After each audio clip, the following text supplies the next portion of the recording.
a busca hoje vai ser falar sobre economia, sobre sistema financeiro nacional, entender um pouco de como essas questões, né, têm vindo. E aí, vocês que fizeram a prova recentemente, Camila, né, eu acho que teve salvo engano, quem ficou faltando Bruno, três só? O Bruno, o né? O Bruno Wesley, mesmo, terceiro módulo aí, faltaram três o módulos. Wesley, Então, diz aí para mim como as questões se estão parecidas ou não, né? Isso vai ajudar bastante a Wesley, gente. Wesley, Oi, deixa eu te fazer só um comentário aqui. Eu fiz a prova aí passada do módulo 1, não caiu nenhuma questão. nenhuma questão dessa daqui, parecida, nem nada? Acredita? Não, não é parecido, não caiu nada de sistema financeiro. Caiu nada. Poxa, olha aí. Caiu Zero, nada de zero. não acredita? O conteúdo que mais caiu, que vocês lembram, assim, parecido com o que a gente vai falar hoje, assim, sistema financeiro, política monetária, política fiscal, balanço de pagamentos, Zero. lembra? Ah, não, Balanço, balanço de balanço de pagamentos pode ter pagamentos teve. caído. Ah, Teve. Teve uma Legal. de balanço de pagamentos. Não foi muito isso. fácil também. Meio confuso nisso. Mas São eu não questões achei mais tão difícil, tranquilas, não. né? Essas questões, Não né? foi difícil, não, na minha opinião. Eu não passei porque eu não foquei. Tava bem aderente, assim, na minha opinião. Teve Legal. Bem bastante aderente. cálculo, né? Eu achei. Desculpa, João, não entendi. Teve bastante questão com cálculo, eu achei. Teve, tipo, tabela price, saque, caíram, tipo, umas quatro questões, que disseram que numa outra não caiu nenhuma. Mas sistema financeiro não caiu, que eu me lembro, acho que teve uma aí, que é essa de balanço aí que teve, e bastante coisa do começo aí do módulo 1 de ética, competência, mas enfim, essa matéria aí tão importante, estudei pra caramba, não caiu nenhuma. Caramba, cara. Bom, vamos nessa, né? Seguir o rumo e torcer para que caiam questões como essas aqui, que são questões tranquilas, né? Aparentemente, vocês tiveram aí uma rocheda na frente, né, para poder quebrar aí, porque é um desafio, né, esse módulo, por ser muito longo, pesadão, né? A parte, principalmente aí do próprio trabalho do planejador, né? Então, os conceitos ali, os princípios e tudo mais. Eu fiquei com uma parte mais tranquila aqui. Bom, sistema financeiro, todos vocês já conhecem aqui esse organograma, né? Não preciso nem me debruçar sobre ele.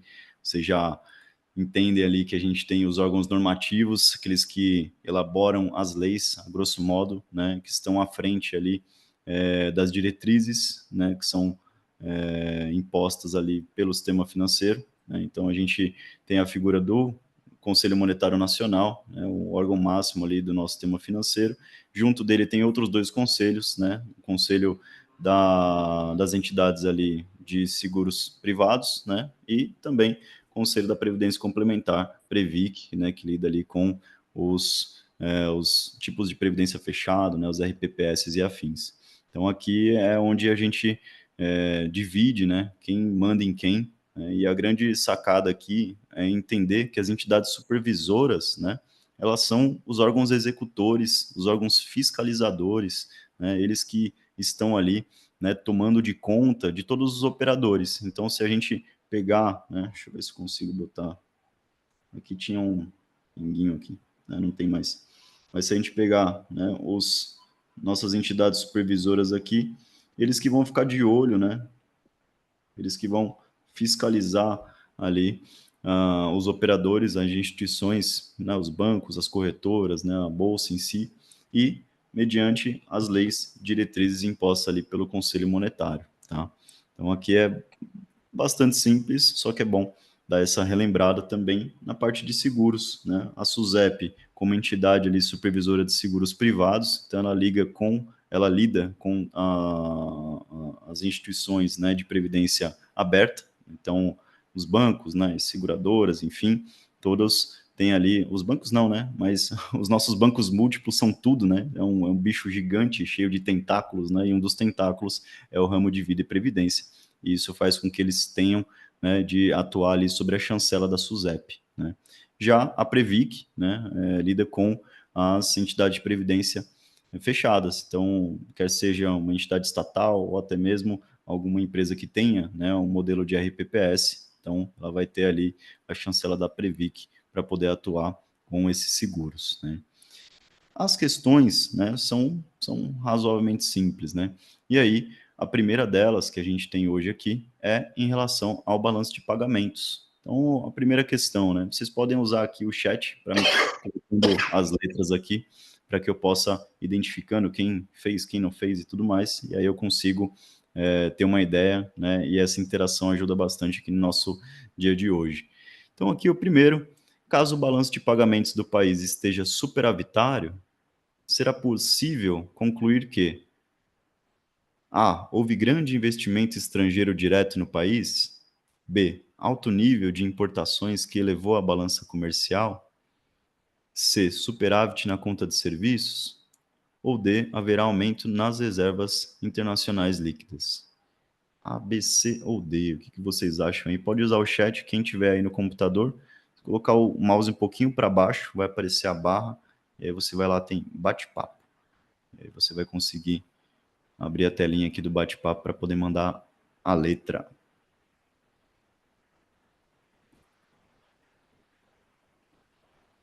O Ju já mandou aqui o que seria, Bruno também, Rodney também. Enquanto a pessoa responde, mas eu tentei falar isso no grupo aquele dia lá, acho que é bom enfatizar. As Pois não, Bruno? perguntas Tá escutando aqui? Tô. As perguntas nossas aqui, eu acho que elas são um pouquinho mais simples e até mais curtas do que a prova. E eu acho que seria bom fazer enunciados mais próximos do que a prova faz. Ela é mais confuso, te propõe a ler mais, tem que ficar cuidando do tempo toda hora. Os simulados aqui são muito simples, na minha opinião. Não que não sejam fáceis, porque na verdade você vai ter que fazer conta, vai ter que pensar, mas o enunciado ele é mais trabalhado assim na prova, na minha opinião. Legal, legal. O entendimento muitas vezes que a gente busca, né, é trazer de maneira simples, mas para poder ter uma explicação em cima. Mas a grande questão, né, do CFP, e a gente busca tratar isso mais aos finais dos módulos ali, é que há uma tensão quanto ao tempo, né? O tempo ele é bastante escasso, né? Principalmente na parte da manhã, né? A gente tem o módulo 1 e 2 bem pesados, né? Uma quantidade maior de questões, então você acaba tendo, né, de tirar o fôlego mesmo, né, a prova. Então, acaba que esses enunciados mais longos talvez não sejam esperados mediante um simulado simples, né, mas que, obviamente, que traz um conteúdo, né, mas que muitas vezes a gente não, não se depara com um enunciado tão grande ali no simulado, e aí chega lá na hora, poxa, um simulado gigantesco ali, com 3, 4 linhas ali, no Arial 12, para a gente conseguir, né, passar adiante é dolorido. Então, obrigado, né, obrigado pela interpelação aqui. Eu vou colocar, né, mais além que eu acho que foi o Gil Fischer que comentou sobre mais contas, né, tem mais questões ali com o se debruçar ali em resolver questões matemáticas, mas também os enunciados ali também é um outro detalhe importante para que a gente possa melhorar o nosso trabalho. Valeu. Valeu, Brunão e Ju Fischer. Vocês mataram a pau aqui, né, sem grandes dificuldades, né, questão delta. Haverá um aumento das reservas internacionais líquidas. Por quê, né? Porque no balanço de pagamentos, a gente vai ter aqui, tá um pouquinho pequeno, eu vou deixar maior. A gente vai ter, basicamente, né, as transações correntes. Então, as transações correntes, a gente está mais habituado, né, em ouvir falar na balança comercial, né, a clássica balança comercial, né, aquele, né, que tem o izinho negativo, né, exportações menos importações, né. Então, a balança comercial, ela acaba sendo ficando muito marcado, né, na nossa memória, mas as outras transações correntes, como viagens, aluguel de equipamentos, transportes, lucros, juros, demais contas, isso também faz parte da conta corrente, né, do balanço de pagamentos.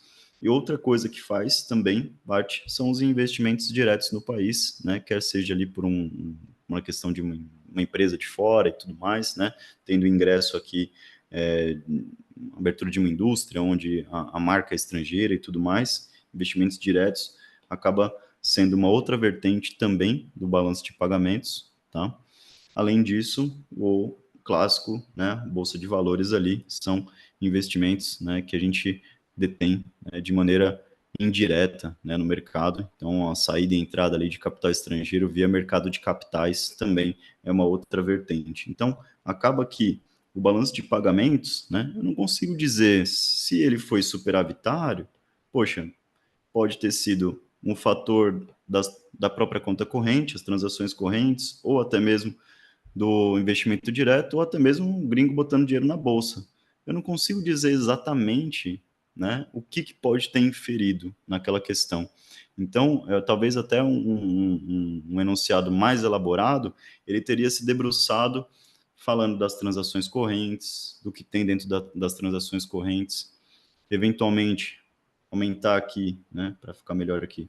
Eventualmente, falando também dos investimentos diretos, ele pode trazer um exemplo de uma indústria e tudo mais, né, e que houve ali um acréscimo, só que no final das contas, se houve um superávit dessa balança de pagamentos, em suma, esse dinheiro, né, essa divisa, esse dólar que entrou no país, ele vai aumentar a reserva internacional.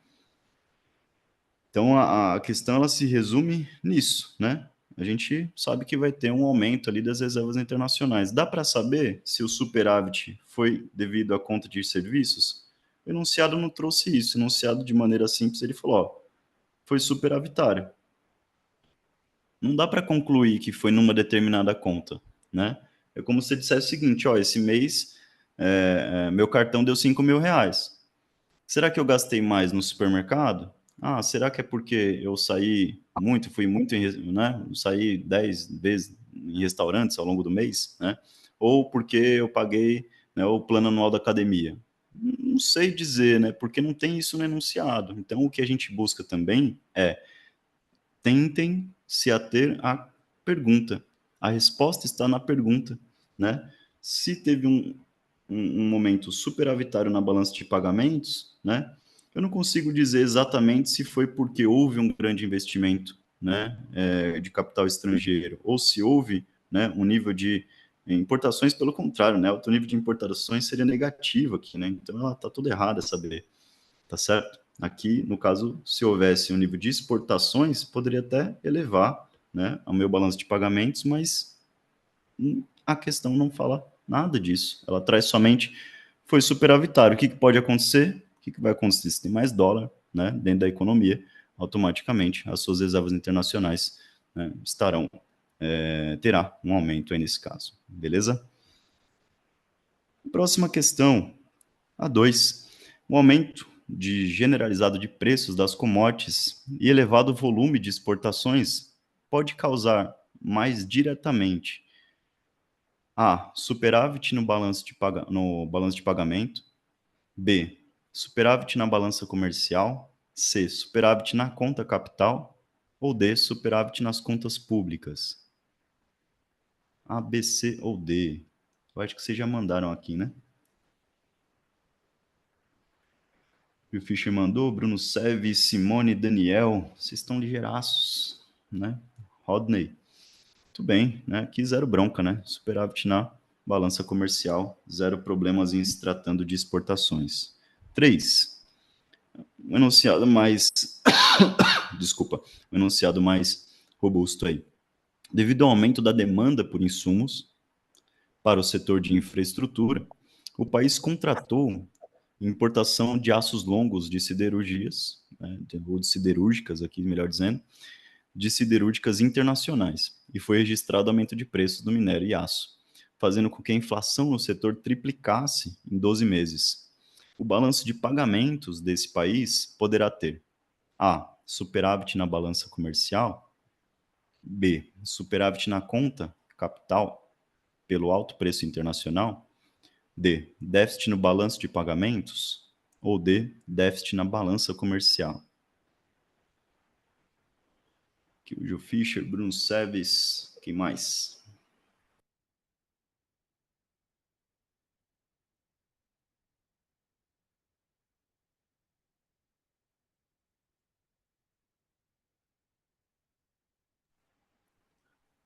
zero problemas aqui também, né? Uma vez que você tem, né, um aumento, né, desse preço, né, e aí está demandando ali, né, a importação desse insumo, vai ter um déficit ali pesado na balança comercial, uma vez que a importação, a gente já sabe, né, ela entra como negativo ali na conta do balanço comercial, da balança comercial.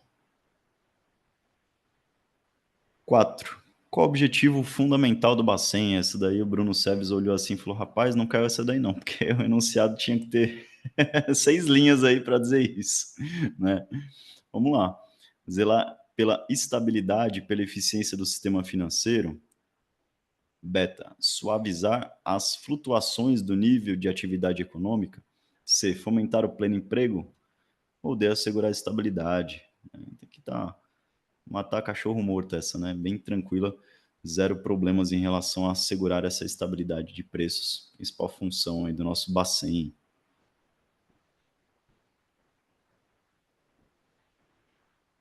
5.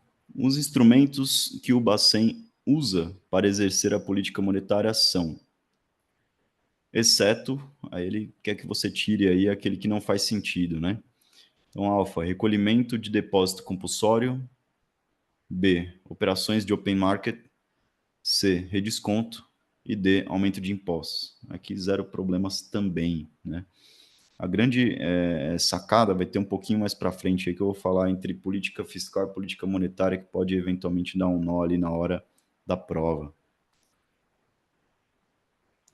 6. São exemplos de políticas monetárias contracionistas.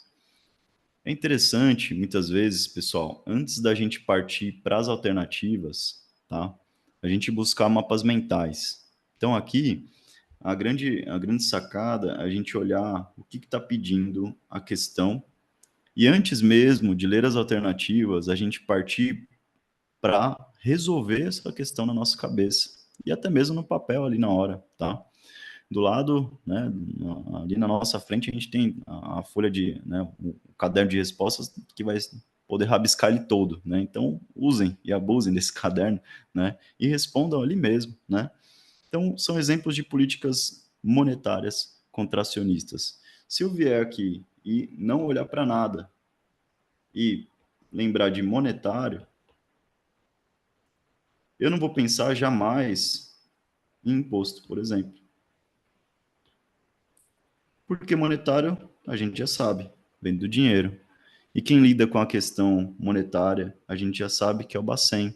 Então, a gente vai nos 3 instrumentos principais do Bacen. Então, os 3 principais, a gente acabou de ver, né? O redesconto, né? O open market e ali também a taxa de juros. Então, poxa, se tiver alguma coisa diferente disso, não tem nada a ver com a questão de política monetária. E aí sim, depois eu vou pensar no contracionista, né? Então, se eu pensar aqui, agora, que eu vou lá para as questões, lembrando desse mapa mental, aí eu vou lá para as questões, para as alternativas, desculpa. Eu vou para as alternativas. Nas alternativas, quando eu vir aqui relação de gastos do governo, poxa, isso daqui não tem nada a ver, isso daqui é fiscal. Então você já vai matar, tirar isso daqui. Já aumentou a sua chance de levar essa questão para casa. Redução de compra de títulos, opa, vou dar uma olhada nesse daqui. Aumento da taxa de juros básica, opa, vou dar uma olhada nesse daqui. Aumento de depósito compulsório, vou dar uma olhada nesse daqui. Então aqui você já elimina, porque tudo que tiver a ver com política fiscal, você vai eliminar, porque não é o que a questão está pedindo. Por mais que o racional, bem, poxa, mas faz sentido, né? Porque vai contrair, né? Se aumentar imposto, não vai ter dinheiro para o povo, é uma política contracionista. Então você acabou tirando o monetário da questão, pô. Isso fez com que, né, induzisse ao erro, né? Então aqui no caso, a redução dos gastos do governo, né, é uma política fiscal e não monetária. Pronto, aí você já eliminou essa alternativa.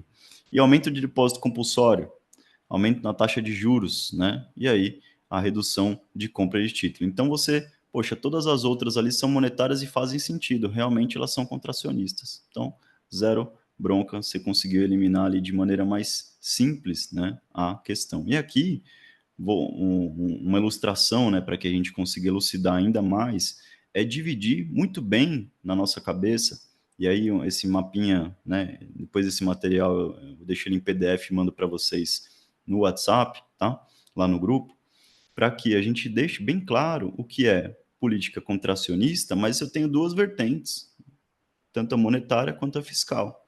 Então, se eu vou buscar aqui uma política monetária contracionista, vou aumentar os juros, vou aumentar o compulsório, vou aumentar o redesconto. Legal, isso a gente já sabe, tá fácil, Wesley. Mas no fiscal é diferente. No fiscal tem uma coisa que é inversa, tá certo? Então, no que é inverso? Redução de gastos. Olha só, é uma política contracionista, eu estou retendo, né, ali recursos, né, estou retendo ali gastos, né, estou tendo ali um aumento de impostos, né? Então, a política fiscal contracionista, eu vou buscar aumentar minha arrecadação e, eventualmente, também, né, reduzir, né, esses gastos. Então, eu tenho ali que organizar a máquina pública aqui na questão fiscal, tá certo? Então, é complexo, porque muitas vezes a gente vê, poxa, professor, às vezes eu vejo uma redução ali, né, de taxa de juros, né, um afrouxamento monetário, né, e aí eu tenho um aumento de imposto, que é um aperto monetário, querendo ou não, né, mas é um aperto fiscal, né, mas de toda sorte andam diferentes, né, um do outro, né, eu estou adotando uma política contracionista do ponto de vista fiscal, e uma política, né, expansionista do ponto de vista monetário, é isso mesmo, né, nossa questão econômica não é exata, né? Tanto que está em ciências sociais aplicadas, né? Então, realmente é algo que não é fácil de se entender, mas aqui para a gente deixar bem claro, né? Nas questões, separem, né, a questão contracionista e expansionista, lembre-se que tem mais dois pontos, saber se é monetário, saber se é fiscal. E aí, do ponto de vista expansionista, na questão monetária, a gente já sabe, né? Reduz taxa, reduz compulsório, redesconto, né? Então, o dinheirinho voando aí, né? E na questão fiscal é diferente, né? Você tem uma redução de impostos, logo você vai buscar, né, ter mais dinheiro em circulação e você tem um aumento de gastos do governo ali, né? Aumentando investimentos em infraestrutura e afins, né? Para que haja ali, né, um aumento, uma expansão, né, do próprio PIB, tá certo? Então, aqui, essa diferença, né, de monetário para fiscal, muitas vezes na questão ela pega, porque pega a gente no contrapé. Falou contracionista, a gente já sempre sabe de cor e salteado a questão monetária, mas o fiscal muitas vezes pode passar despercebido, não deixe a parte fiscal passar despercebido. Política contracionista, fiscal, o que acontece? É aumento de imposto, redução de gasto. Expansionista vai gastar mais, pense nisso, né? Expansionista, o fiscal gasta mais e, eventualmente, reduz impostos ali para que haja ainda mais recursos em circulação para a população, o que é bastante complexo, né? Não é simples assim, eu estou só dizendo no discurso aqui, né, para fins didáticos de entendimento, mas a gente sabe que na vida real, bastante complexo e a gente está vivendo isso, né? Legal. Então, voltando aqui, né? Redução de gastos é a nossa excludente aí na questão 6, beleza? Vamos lá para a questão 7. Em um momento de forte contração econômica, o governo resolve lançar mão de uma política fiscal expansionista. São exemplos desse tipo de política as ações tomadas abaixo, com exceção de. Então, mais uma vez, né? Acho que ficou bem tranquilo aí, vocês vão matar a pau aqui. 15 segundos aí. A. Aumento de programas de auxílio ao empreendedor. B. Aumento nos valores de programas sociais de geração de renda. C. Redução de carga tributária de empresas do Simples Nacional. D. Redução da taxa básica de juros efetiva.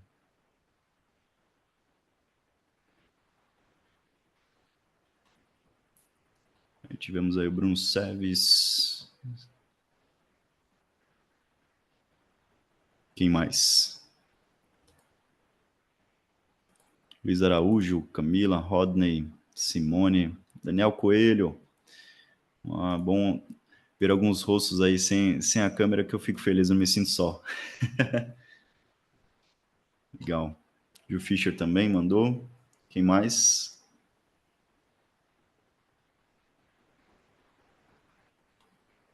Lembra lá, né? Ó, eu tenho aqui, ó, política fiscal, né? Então, política fiscal tem a ver com o quê? Arrecadação. Para ficar mais fácil, pessoal, o fiscal, a gente lembra da nossa casa. No nosso orçamento doméstico, a gente tem o quê? Receitas e despesas, sim ou não? Pronto. Receitas e despesas. As receitas são impostos. Também comentando sobre arrecadação. E as despesas são gastos. Também tido, né, no eufemismo bonito, investimentos. Joia? Então, quando a gente lembrar da casa, acho que fica um pouquinho mais simples, né? Porque a gente vai lembrar que, poxa, lá na casinha, lá no fiscal, eu tenho receitas e despesas. Então, não tem muito a ver com taxa de juros. Porque a taxa de juros, ela está diretamente relacionada à questão monetária. Opa, então não é. Pronto. Aqui eu tenho aumento de programas, é gasto do governo. Aumento de valores, gasto do governo. Redução de carga tributária, impostos, arrecadação. Então, eu já consigo eliminar com facilidade ali essa questão, levando em consideração a política fiscal. Porque se eu pensar só no expansionista, eu vou sempre ficar naquele negócio, poxa, então eu tenho mais dinheiro em circulação. Aí você pensa, aumento de gastos do governo. Eita, então não é. Não, calma aí.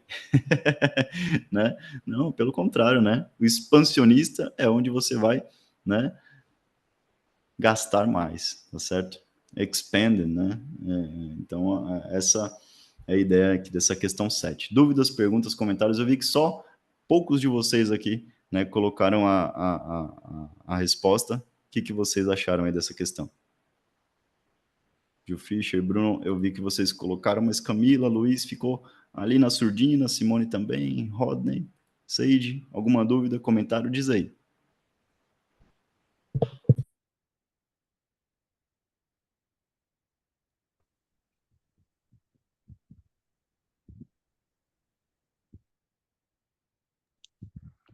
Eu tive um pequeno problema na internet aqui. Diz aí, Rodney, qual é a dúvida? Ah, sim, você Eu ligou tive um problema na internet aqui, aí deu uma fugida aqui, agora que voltou.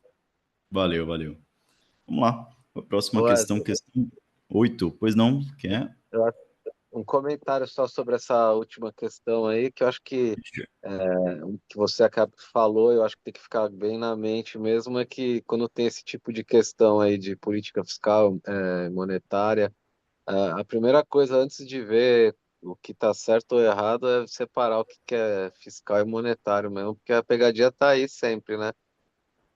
Legal, cara, legal. Obrigado pela participação. Exatamente. Esse quadrinho aqui, né, ele pode parecer simples, mas ele é um ferramental bastante importante, porque ele divide, tem 4 situações. Quando a gente fala de política contracionista e expansionista, muitas vezes a gente fica só nos dois, né? Poxa, mais dinheiro e menos dinheiro na economia. Não, calma. A gente tem mais 2 pontos a ser tratados aqui. Então são 4 no total, né? Que a gente tem os 2 pontos contracionista e expansionista, só que eu preciso levar em consideração monetário e fiscal. E o fiscal sempre lembra da casa. É casa. Por quê? A casa é receita e despesa, amigo. Né? Eu tenho que fazer todo mês ali, né? Sento com a patroa, bora, dou um brigadeirozinho para ela, né? Pego o meu café, bora ajeitar as contas aqui. Né?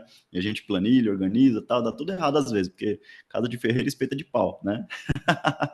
Mas é isso daí, receitas e despesas. E do ponto de vista, né, de política, estamos falando aí de arrecadação barra impostos e os gastos, né? Barra investimentos. Tá certo? E que não deixa de ser nosso também, né? O que a gente gasta, o que a gente ganha é a nossa arrecadação. O que o governo ganha são os nossos impostos e o que o governo gasta ou investe, né? É oriundo desses impostos que são arrecadados. Essa é a grande sacada. Tá joia? Então, divide bem aí na hora.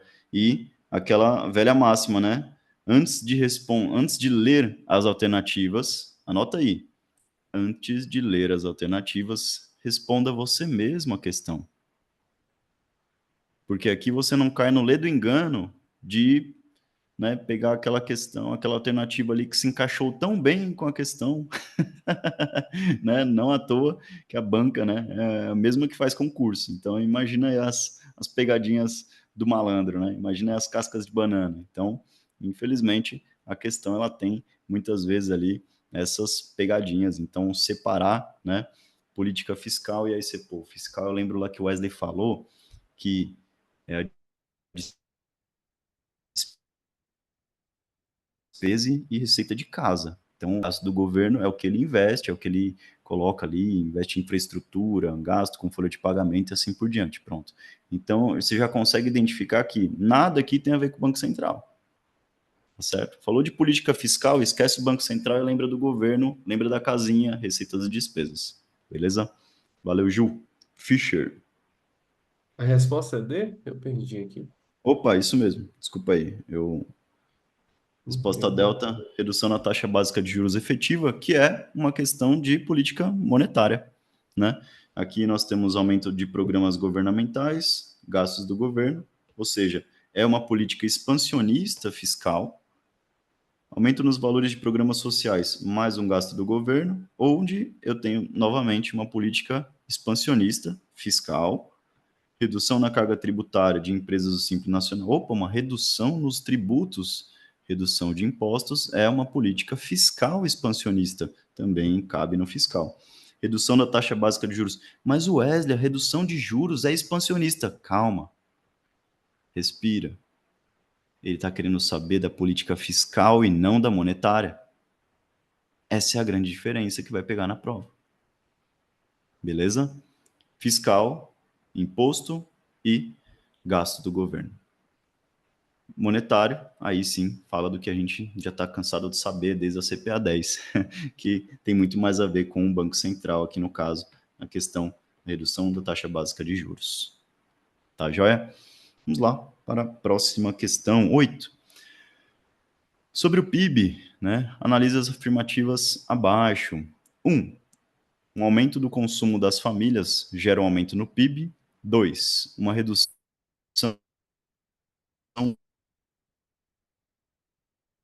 nas importações gera um aumento no PIB. 4. Um aumento nas exportações líquidas gera um aumento no PIB. E aí, quais estão corretas? Diz aí para mim. Dá 15 segundos aqui. Vocês estão craque hoje? Gil Fischer já mandou, Luiz Araújo também. Quem mais?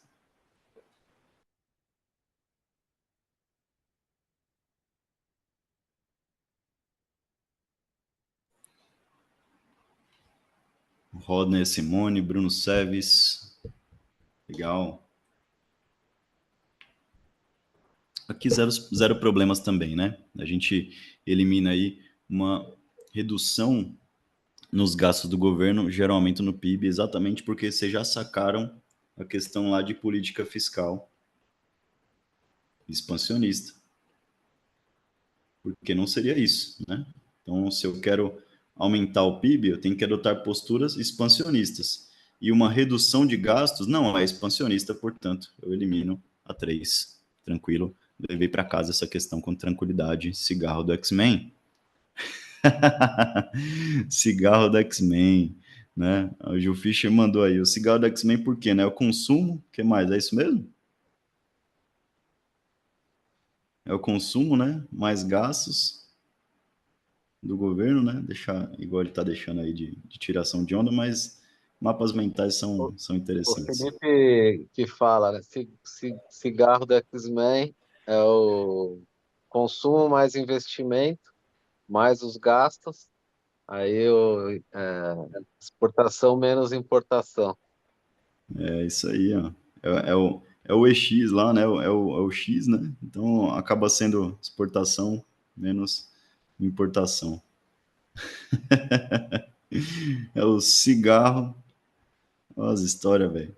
do X-Men. É que faltou o investimento aí, né? Que é o SIG. SIG. Ah, sim. Agora entendi o SIG. Eu estava tentando entender, eu falei, onde é que vai os investimentos aqui? Mas vem antes, verdade. É um SIG. Cigarro do X-Men. Essa turma é fera, viu? Felipão aí, sempre presente. Legal, legal. Vamos lá para a questão 9. A inflação acumulada nos últimos 5 anos foi de 32%. Qual foi a perda no poder de compra da população em geral? Essa daqui tem que fazer conta, né? O Rodney deu risada aí das paradas do Felipe. E aí, a inflação acumulada nos últimos 5 anos foi de 32%. Qual foi a perda do poder de compra da população em geral? Questão pegadinha marota, né? Logo a banca vai lá e deixa 32, né? Para a turma cair no ledo engano ali de apostar na alternativa A, vai fundo, né? Eita. E aí? Vamos fazer essa daí juntos? Vamos lá. Eu deixei aqui pré-montada, né? Os 24, né? Para a gente entender de onde vem esses 24, né? Vamos imaginar, então, que inicialmente a gente tinha ali, né? Um valor X, né? Você não sabe, ele falou a inflação acumulada, você não sabe qual que foi a inflação anterior, você não sabe de onde que ela surgiu, então vamos imaginar uma base 100, tá certo? A única coisa que você sabe é que ela teve um acréscimo ali de 32%. Então, esses 32 ali foi o todo, né? Então, ele passou a ser agora 132%. Qual foi a perda do poder de compra da população em geral? Aí você precisa pegar esse montante que você tem agora, né? E tirar de 32, né? 32 dividido por 132. Então, exatamente para você saber qual que é a parte, né, que cabe a esse aumento, né? Qual que é essa parte aqui que aumentou, né? Os 24%. Então, quando a gente vai fazer as contas ali, eu até deixei aqui já desenhadinho, ó. Quando a gente vai fazer as contas ali, né? Poxa, beleza, teve esse aumento, né? Pô, de 100 foi para 132. Esse aumento de 32%, ele é proporcional a quanto agora, nesse momento? Pronto, eu tiro o total de 132. No caso, 132 de 32. Então, a gente chega aí nos 24%, que foi o aumento que nós tivemos. Logo, né, esse aumento de preço nada mais é do que a perda do poder de compra. Né? Tem bastante coisa interessante sobre inflação. Depois tem um vídeo legal aí essa semana, um youtuber, né, Fernando Urit, eu acho, falando sobre inflação, foi bem interessante. Depois eu até posso mandar para vocês aí pelo WhatsApp. Quem mais falou aqui? Como que chama? Você falou aí da inflação? Fernando o quê? Urit. Hum. Urit. O cara não era o cara de criptomoeda da XP? Eu tô ficando louco. Não. Talvez o sobrenome seja parecido ou igual, mas não. Ele é meio que independentezão. Só se eu não sei. mas depois eu pesquiso e eu vejo. As meninas já saíram aqui. Vamos lá para a próxima questão. Falta acho que tem 17 hoje. O órgão análogo ao CMN nas entidades de previdência fechada. Então, previdência fechada. Antes de ir lá para as questões, para as alternativas em si, né, na verdade, é interessante a gente se perguntar, né? O fechado, né? Eu lembro do closet, né? Eu lembro que a Previc, né, toma conta aí do closet. Olha só, né, um mapinha mental aqui maroto. Já que é fechado, né? Closet. E aí eu tenho a Previc, que termina com a nossa a nossa entidade ali, né, de supervisão, né?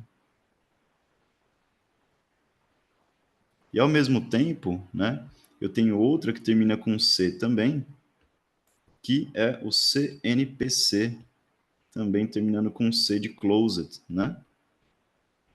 Mais uma outra. Essa sim, é uma entidade, no caso, né, é uma entidade normativa. Portanto, a que assemelha com o CMN, a gente tem aí CNPC. Fica um mapinha aí para a gente lembrar dessa turma, né? Delta, o Gil Fischer mandou, o Rodney também, né? Então, entidade fechada, né? Lembra, né, do closed aqui que a gente tem na porta dos bares, né? Nos filmes norte-americanos, um clássico, né?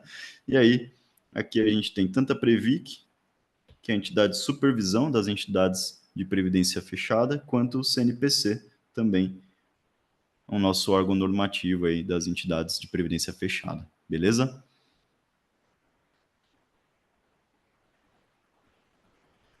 Uma questão aí de PETAX. A taxa PETAX é a taxa oficial de câmbio, né? Sobre a PETAX é correto afirmar. Aqui é uma questão conceitual, tá, pessoal? A PETAX a gente tem por conceito, né, ela sai ali todo dia, né, 1h15 da tarde, mediante a média das operações das últimas 3 horas. Então, ela tem ali uma média das operações de câmbio que são realizadas no mercado ao longo do dia. E aí, no início da tarde, a gente tem ali a taxa PETAX, a média dessas operações de hora em hora. O pessoal já foi respondendo aqui, ó, o Gil Fischer respondeu, Simone também, né? Então, aqui é zero bronca também. Delta, média das cotações de compra e venda de moeda estrangeira, calculada pelo Bacen e formada pelos dealers, né? Durante 4 momentos do dia, né? Então, nos horários ali, começa às 10, né? Então, às 11, 12, 13, e aí 13h15 a gente já tem, né, a média. Então, às 13h15 ali sai a PETAX do dia para efeitos de contratos, né, operações de câmbio e assim por diante. Beleza? São esses 4 momentos do dia aí, onde tem a média da PETAX. Sobre a taxa DI, considere as seguintes afirmativas. Vamos lá. As taxas, a taxa DI é divulgada pela B3, é a taxa média ponderada das operações realizadas entre instituições financeiras pelo prazo de um dia, com lastro em emissão em DI, que é o Certificado de Depósito Interfinanceiro. 2. É expressa na forma anual, base 252 dias úteis, é o indicador mais utilizado como parâmetro de comparação nas aplicações de renda fixa. E 3. Quando não há operações suficientes para o cálculo do DI, pelo menos 100 operações e volume financeiro de 30 bi, ela é considerada igual à taxa Selic. E aí? A, B, C ou D, diante dos tracinhos aí, as questões dos pauzinhos? O que vocês acham? O Fischer mandou aqui, quem mais? Daniel Coelho está comigo, Simone também, Seiji, Luiz Araújo, Rodney, o Fischer já mandou aqui a dele, Bruno também.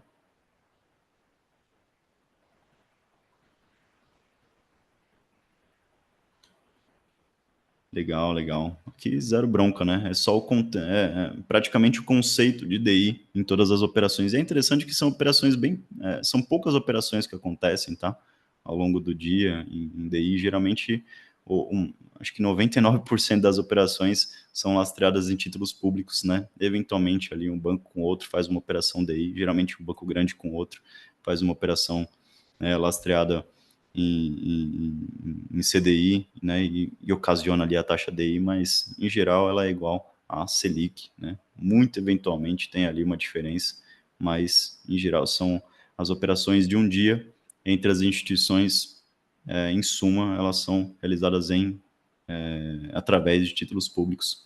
Então a gente tem tudo a famosa Selic over, né? Aqui sobre os índices IPCA e GPM, tá? Considere as afirmações abaixo. O GPM é composto pela média ponderada de IPA, IPC e NCC, com uma periodicidade do dia 21 do mês anterior até o dia 20 do mês de referência. 2. O IPCA é calculado mensalmente pelo IBGE, Instituto de Geografia e Estatística, e utilizado pelo Banco Central ali para acompanhamento dos objetivos estabelecidos como meta de inflação. É um indexador que corrige a NTNB, título de emissão ali do Tesouro, indexado, né, ao IPCA. E 3, a metodologia do cálculo do IPCA abrange as famílias com rendimentos mensais compreendidos entre 1 e 40, entre 1 e 20 salários mínimos. Já dei a dica. A dica de ouro. Mas vocês estão fera já. Aqui é tranquilo. Conceitos de IPCA, né, IGPM, bem tranquilo aí nesse sentido. E tem o o IGPDI, né, e também que tem a única alteração ali é a periodicidade, né, de mensuração, que é do primeiro ao 30º dia apenas. A única mudança, né, assim como o IPCA-S, né, que é o semanal. Então, mas em suma, os índices em si já tem ali a classificação deles e como é medido, né? A única sacada aqui é que de 20 cai para 40, né? Então, de 40 salários mínimos, entre 1 e 40 salários mínimos aqui, a gente elimina a alternativa à afirmação 3. Vamos lá para a próxima. 14. Qual das alternativas abaixo não representa uma atribuição do Conselho Monetário Nacional? E aí, lembrando, né? Se a gente não olhar para as alternativas, isso vai fazer com que você busque, né, ali na sua memória, o que faz parte, né, do seu mapa mental e tudo mais, o que faz parte, né, dentro do sistema financeiro nacional. O que o conselho manda, né? Ele manda no quê? Então, à medida que você for respondendo por si só, né, sem olhar ali as alternativas, então você já vai saber, o conselho monetário, poxa, ele é o órgão máximo normativo. Então, eu já sei que por isso ele faz as leis, regras, né, estabelece ali normas. Então, eu já vou lembrar de tudo isso. Vou saber que ele está acima da CVM, acima do Bacen. Ele é quem manda na parada toda. E outra coisa, né? Uma importante atribuição dele, que ele define a meta de inflação. E ele dá essa meta de inflação na mão do Banco Central, para o Banco Central se virar e bater a meta. Então, poxa, você já lembrou de tudo isso? É só ir para as alternativas, portanto, tá? Opa, deixa eu apagar aqui. Vou pegar a bagunça que eu risquei aqui. Então, vamos lá. Vocês já foram respondendo aqui, né? Desculpa, acho que só o Gil Fischer aqui respondeu. Adaptar o volume dos meios de pagamento às reais necessidades da economia. B. Regular o valor interno e externo da moeda e o equilíbrio do balanço de pagamentos. C. Autorizar o funcionamento e fiscalizar as instituições financeiras. Ou D. Definir a meta de inflação medida ali pelo IPCA. Então, geral aqui já foi mandando ver, Gil Fischer, Bruno Seves, Rodney. Autorizar o funcionamento e fiscalizar as instituições financeiras. Muitas vezes a gente pode cair nesse ledo engano, né? Poxa, ela que autoriza, né? Porque é o órgão que dá as normas, né? Ela tem a lei que normatiza, né? Então, aqui no funcionamento, né, das instituições financeiras, esquece o fiscalizar, porque aí o fiscalizar já mata essa alternativa. Aqui o fiscalizar é sempre uma função, atribuição do Bacen, tá? Mas aqui, do ponto de vista de autorizar, a gente fica pensando naqueles verbos, né? Ela autoriza, ela dá a lei, ela dá a norma. Calma aí, mas autorizar, será que ela não só oferece como deve, né? Quais normas aquela instituição financeira deve seguir? Pronto, é isso mesmo. Então, aqui, ela não autoriza. O CMN, ele tão somente, ele... Cadê eu aqui? Oxi, qual das alternativas abaixo não representa uma atribuição do Conselho Monetário Nacional? Eu acho que eu anotei errado aqui, viu, pessoal? Não é a C, não. É a delta. Ele define a meta de inflação, tá? Não, professor, calma aí, você não está olhando aqui o não. Olha aí, ó. Não representa C. É isso aí. Não representa. Olha aí, o professor pegando no contrapé. Então, todos, né? Olha aí, ó. Eita. Então, todos aqui, né, adaptar o volume no meio de pagamento, regular aqui o valor externo, definir a meta de inflação e autorizar o funcionamento, a gente pode já conseguir alcançar aqui essa alternativa fiscalizar, né? Não representa. Até o professor aqui já está 9h20, ele já está 10h20, aliás, né? Ele já não olhou não aqui. Mas eu fui na alternativa correta, né? Explicar ela. A cabeça já foi mais à frente. Mas é isso aí. A alternativa C de Charlie, Bruno Seves, Rodney, Bill Fischer, mandando bem aí. Uma outra questão, a 15, sobre as instituições no sistema financeiro nacional. Analisar aqui algumas afirmativas, tá? Olha lá, o Banco Múltiplo é uma instituição financeira que deve ser constituída por no mínimo 2 carteiras, sendo uma delas comercial ou de investimento. Então, conceito ali de banco múltiplo. 2. Um banco de investimentos é uma instituição financeira especializada em operações de participação societária de caráter temporário, de financiamento de atividade produtiva para suprimento de capital físico e capital fixo e de giro, e de administração de recursos de terceiros e pode receber depósitos à vista. Aqui ele já meio que quebra, né? Porque o banco de investimento, depósito à vista, né? Já fica com o pé atrás aqui nessa alternativa 2, né? E na 3, as sociedades corretoras de títulos e valores mobiliários são instituições financeiras supervisionadas pelo CVM, mas não pelo Banco Central. E tem como atribuição operar em bolsa de valores, mercadorias e futuros por conta própria e de terceiros. E aí, né? Vocês já foram respondendo aqui, Alfa, o Fischer já mandou um alfa aqui. Aqui elimina, né? Poxa, mas não pelo Banco Central? Será, né? Poxa, tem títulos, né? Que são de emissões bancárias, né? Dentro de uma corretora de valores. E aí, será que ele não precisa, né? Ser supervisionado ali, né? Pelo Banco Central? Eita, será que não? Aí todo mundo geral já está na alfa. Né? Nesse caso aqui, calma aí, deixa eu só ia desligar aqui para uma tossida. O tempo aqui em Fortaleza não tá legal, tá meio seco. Eu não tô 100% da saúde aqui, mas é isso mesmo. A alternativa aqui, alfa, exatamente porque na 3, a sociedade corretora, pessoal, a famosa CTVM, né? Ela é supervisionada tanto pela CVM, né? O próprio nome já puxa, né? Mas também pelo Banco Central, tá certo? Muitos dos títulos ali das negociações, né, que estão intrínsecas ali, estão dentro da corretora de valores, né, elas têm a necessidade ali, né, da supervisão do Banco Central, exatamente pelos títulos que negociam. Tá? Então, não só a CVM supervisiona a corretora de valores, né, a XP, né, por exemplo, né, a gente tem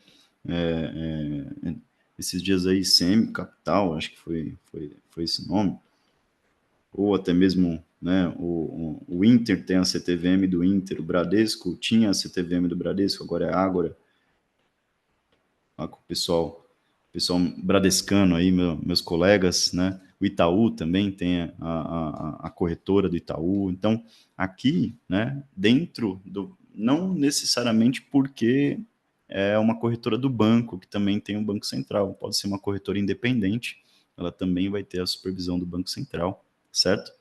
E aqui na 2, né, a grande mudança, se não tivesse essa frasezinha aqui, ia passar por certo aqui a questão do banco de investimento, né? Ele não recebe depósito à vista, né? Você vai lá no banco de investimento, é um CDBzão lá que tem para você, né, aplicar com liquidez e tudo mais, né? Mas ele não tem ali o depósito à vista, tá certo?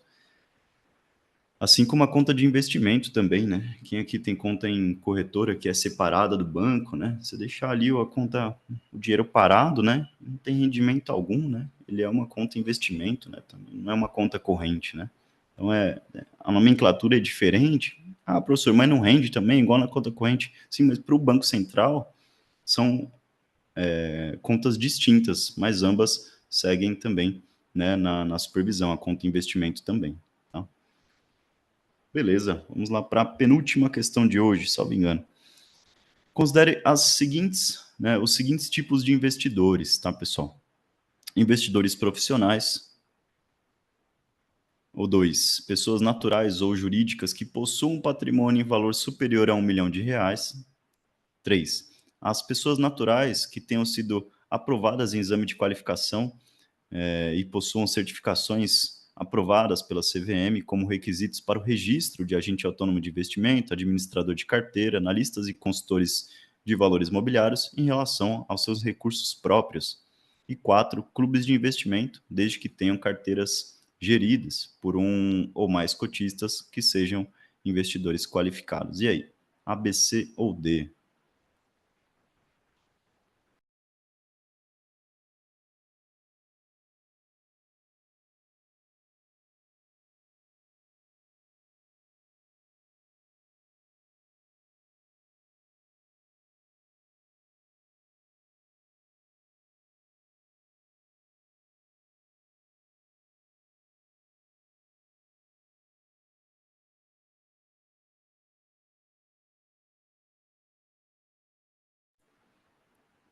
O Joe Fischer mandou, o Rodney também, Simone, Luiz Araújo. O pessoal tá aí dando tudo na Charlie aí. Por que a gente está excluindo aí a 2, né? Por que será? A gente está excluindo a 2 aí por faltar uma coisinha, né? Falta um selo, falta um Documento. termo, né? Falta um documento, né? A 2 está certinho aqui, né? Se a gente pegar as pessoas naturais, jurídicas, que possuem patrimônio superior e que atestem o termo. Pessoal, e aqui pode ser tanto no aplicativo lá que tem aquele quadradinho que a gente só tica e dá sequência, né? Ou impresso mesmo, que o cliente vai lá e assina, né? E fica lá com o gerente do banco escaneia, manda para o departamento e assim por diante. Então, é necessário que tenha esse termo, tá? Muitas vezes é hoje, né? Tudo digitalizado, tudo digital, né? Pelo aplicativo ali, o gerente manda uma aprovação, né, para o cliente recebe lá ou SMS ou no próprio aplicativo da instituição financeira e ele vai lá, você se declara investidor qualificado? Sim, me declaro. Pronto, isso já acaba sendo o termo. Então, por ser algo muito sutil no dia a dia, do ponto de vista prático, pode passar despercebido ali numa questão, mas é necessário que tenha esse termo, né, aceito pelo cliente, uma vez que nesse termo está lá dizendo que as operações que serão ofertadas a ele, né, terão um maior nível de risco, né, e proporcionando, portanto, uma perda do capital. Então, isso faz com que ele, né, esteja ciente, né, e ateste isso por escrito. Então, não é só ter R$1 milhão lá na conta, eu sou qualificado. Não, mas a gente precisa desse termo, né, para que você tenha ciência das próximas operações, fundos e assim por diante que a gente for ingressar, né, terão ali peculiaridades ali que podem influenciar no risco, né, potencial da operação. Exatamente por isso. Então, na hora de visitar um cliente, muitas vezes, né, para que isso daí? Muitas vezes a gente acaba indo, olha, é porque você vai ter acesso a uma gama, né, de produtos de investimentos ali voltados para esse público, né, são produtos diferenciados que têm ali um risco, né, diferente do que você tem hoje, ou um risco mais elevado, dependendo do nível de perfil do cliente, um perfil mais arrojado, você pode falar para ele, ó, você vai ter acesso aqui a muito mais produtos de investimentos que estão aderentes aí ao seu perfil como investidor qualificado, né? Isso o cara vai até se sentir mais, né, mais bambambam e tudo mais, exatamente porque é o que acontece, né? Você tem mais produtos à disposição, né? Quem aqui trabalha no Ion, né? Ou até mesmo o pessoal que trabalha no AAA, né? Nos principais bancos ali de investimentos também, desculpa, vai ter uma opção, né? De mandar ali um e-mail ou até mesmo um comunicado para esse cliente, ele vai estar lá, ó, somente, né, enviar para investidor qualificado. Eita, não sei se esse meu cliente portanto, né, mande para ele primeiro termo, deixe ele apto a receber essas informações, porque lá na frente, se ele for eventualmente induzido, né, a aplicar nisso e falar, não, eu não tinha ciência de risco, né, eita, isso daí pode trazer um problema jurídico meio pesado, né, para a instituição e, consequentemente, para o profissional, né, que lida ali com esse cliente de maneira direta. Então, o cuidado é grande, né, em nosso meio, e cada papel é dinheiro no nosso, no nosso mercado financeiro e de capitais. E por último aqui, pessoal, a 17. Considere os tipos de investidores. Nós temos aí 1. Instituições financeiras. 2. Companhias seguradoras e sociedades de capitalização. 3. Entidades abertas e fechadas de previdência complementar. 4. Pessoas naturais ou jurídicas que possuam investimentos financeiros em valor superior a 10 milhões de reais e que, adicionalmente, atestem por escrito suas condições, né, de investidor profissional mediante termo próprio. 5. Fundos de investimento. 6. Clubes de investimento cuja carteira seja administrada por um agente autorizado ali pela CVM. E 7. Agentes autônomos de investimento, administradores de carteiras, analistas autorizados pela CVM em relação aos seus recursos próprios. E aí, quais desses investidores aí são profissionais?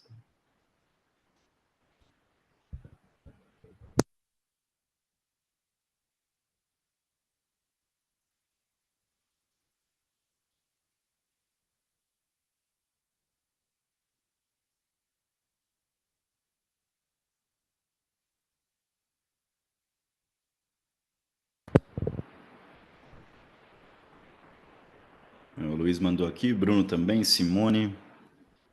Quem mais? O Rodney também mandou ali. Ju Fischer. Então aqui tá tranquilo, né? Uma relação aí, todos acima, exatamente para a gente poder conceitualizar, né, a coisa. Então, as instituições, né, os bancos em si, corretoras, né, de valores imobiliários, fundos de investimento, né, e todos não precisam desse termo próprio, tá? Então, quando pedir ali para pessoas naturais, né, ou jurídicas que tenham em patrimônio financeiro os 10 milhões, né, aí é necessário que tenha o termo próprio ali assinado, tá? Quer seja digitalmente, como eu comentei, quer seja físico mesmo. E a gente é autônomo de investimento, né, administrador de carteira, e analistas e consultores de valores imobiliários, eles possuem ali para termo próprio. Não necessariamente esses profissionais aí do termo 7, tá? Ele precise ali dos 10 milhões de reais, mas ele pode, né, lidar ali para os seus próprios investimentos, né? Ele tem ali a liberdade de aceitar um produto com maior risco, né? Dado ali a questão para investimento próprio, né? Então você pode assumir ali esse risco diante de um produto que seja focado ou voltado somente para investidor qualificado ou para investidor profissional.